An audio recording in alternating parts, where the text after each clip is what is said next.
Howdy YouTube, this is Charles from our Tiny Cabin Project, and today we're going to be taking a look at what masks that you can get on a budget and not break the bank. Be sure to go ahead and hit that subscribe button right now, so that way you can stay tuned to all of our adventures.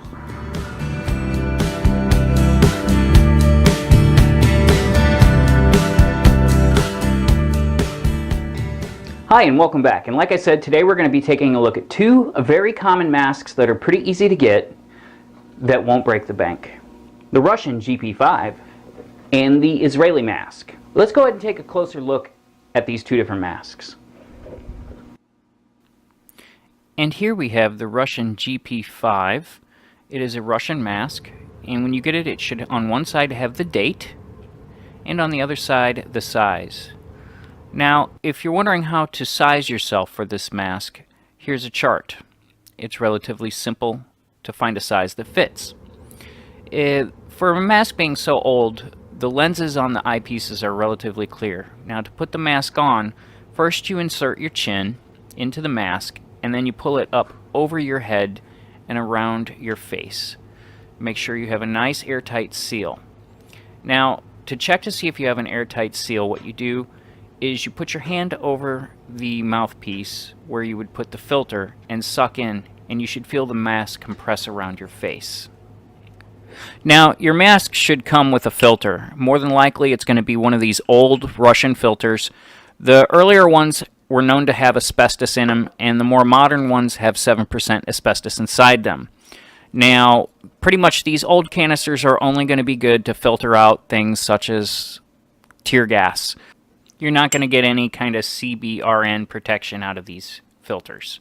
Now, the Israeli filter, which you see here on the right, it comes with a more tamper-proof cap with this little strip that goes down to the side.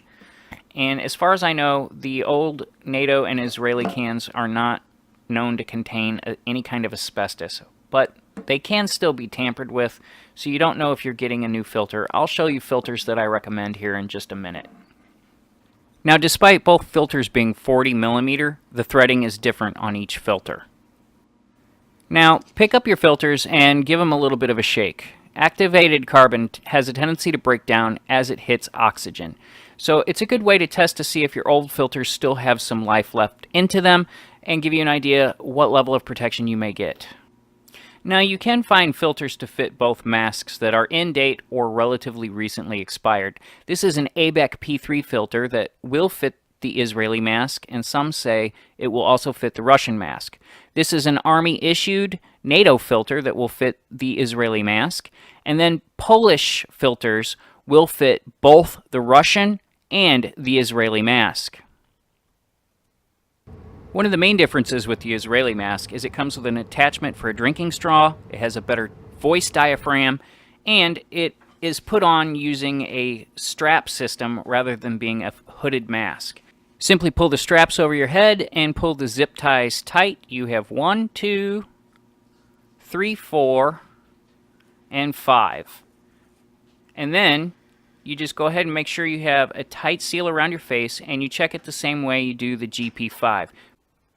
Granted, the Israeli civilian mask may not look as cool as the GP5, but you are able to get a more customizable fit to your face with the strap system. It's a one-size-fits-all, whereas the GP5 comes in 3 to 4 different sizes. With the Israeli mask, you're going to be able to get one that was more recently made and not from the Cold War era. Now, to undo the mask, it has quick buckles you just snap, and it releases the tension on the straps. You click each buckle, and then you just slide the mask off, and then you can hang it around your neck by the provided lanyard in case you need to redeploy the mask later. Well, there you have it. Here's a look at two different masks that you can get that won't break the bank. Again, this is Charles with our Tiny Cabin Project.